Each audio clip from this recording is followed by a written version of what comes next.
I'd like to introduce my countertop and talk you through why I did it and the mistakes I've made, how you can avoid them, and how you can also achieve this very easily. There was nothing wrong with the existing countertop. It was actually a really thick slab of kauri, good wood, and I used it many years. Then I was working on a cemetery and I had all these pieces of, I suppose they're granite. I fell in love with a lot of these monochromatic, beautiful pieces, and I really liked the raw edge. So we've got very realistic edges. They were all free, they were all parts of what I would imagine is very expensive complete countertops, which I would never have contemplated. It became apparent that what would be really fun is to have an outer edge of granite with a couple of islands in the middle and have like the water being the resin with articles submerged. And the real desire was to have agate slices and have some light come through them. I looked into a couple of options as far as illuminating them. Fiber optic was way too expensive. It would cost a couple of thousand. LED was very cheap. I got 5 meters for $26 and used 3 of them within the resin here, which I will explain to you. I was shocked to find they actually had this incredible range of colors, speeds. Give you a bit of a demonstration. Press it on.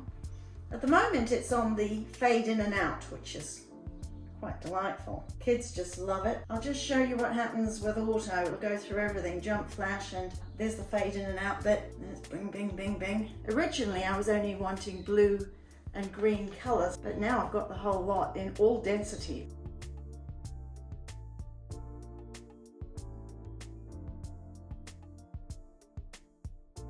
I bought some glow-in-the-dark powder. That also came from China. I got the turquoise as opposed to the ordinary green, and it comes up beautiful. I ended up putting a lot of turquoise glow-in-the-dark, and at night time it was fueled by the sun during the day and it would just come in behind. I also bought some glow-in-the-dark gravel, and I mixed the glow-in-the-dark powder with resin and I was pouring it everywhere. The glow-in-the-dark ended up being very successful. At the moment I can come down the spiral staircase and go to the loo without turning a light on. This is actually lit up continually through the evening. So I went on YouTube, and a lot of guys seem to be really into their bars and their countertops, and they're very clever with their resin work, and they often work with wood and they do rivers through. You can put a lot of whatever you like into the resin or just leave it colored resin. That I liked the idea. I had oodles of stuff to incorporate.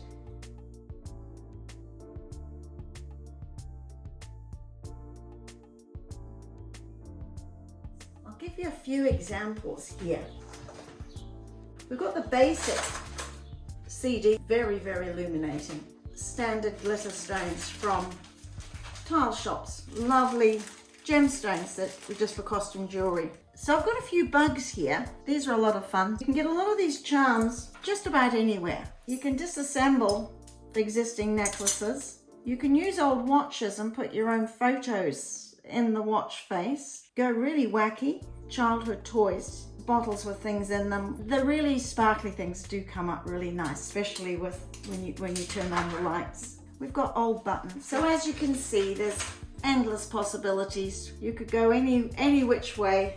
There is a limitation only with the resin, anything with water in it. So anything that's been alive, for example, a big spider, no moisture. I once did one resin job that really worked out badly by soaking some skulls, and they weren't perfectly dry. The skull exploded into 1,000 bubbles as soon as the resin hit it. No moisture at all is probably the only thing you've got to avoid. The setup of putting the LED strips within a pipe.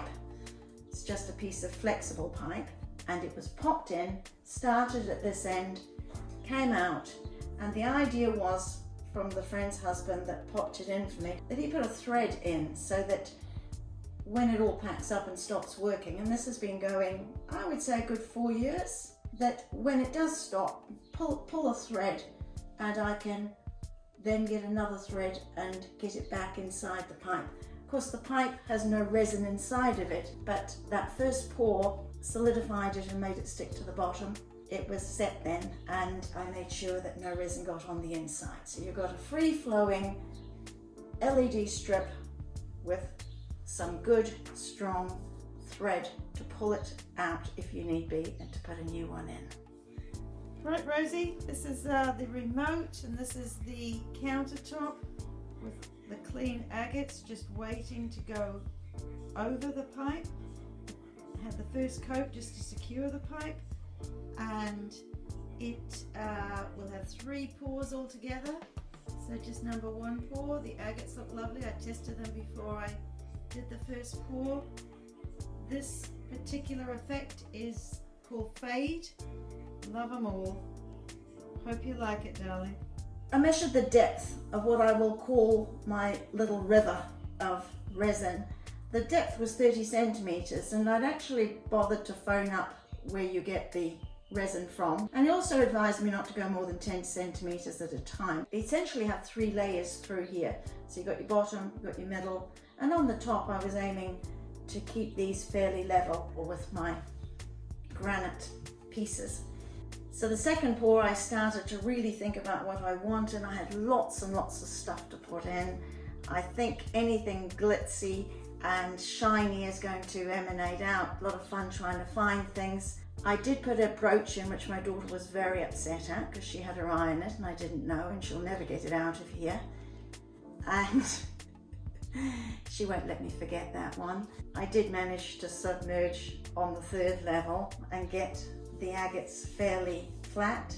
I think having the 3 pours really helps set you up for, oh, there's stuff at the bottom and then the stuff halfway, and oh my goodness, the stuff just floating on the top. There was 2 things that could go really wrong when you're pouring resin, and it'd be a big mess. But if you don't mix the 2 pot system really well, you could fail quite badly. So it does say to thoroughly mix, but you have to mix and mix and mix just to cover yourself on that one. The other problem that can happen, and I was doing this midwinter, is that the resin doesn't go off because it's insufficient heat. So New Zealand winters are very damp, and there's a certain level of moisture in the air that they don't recommend you mix and pour and expect it to set. That can be a problem, and a gooey, you could do a perfect first and second pour and your 3rd pour could fail. So a good mix and a good climate for setting.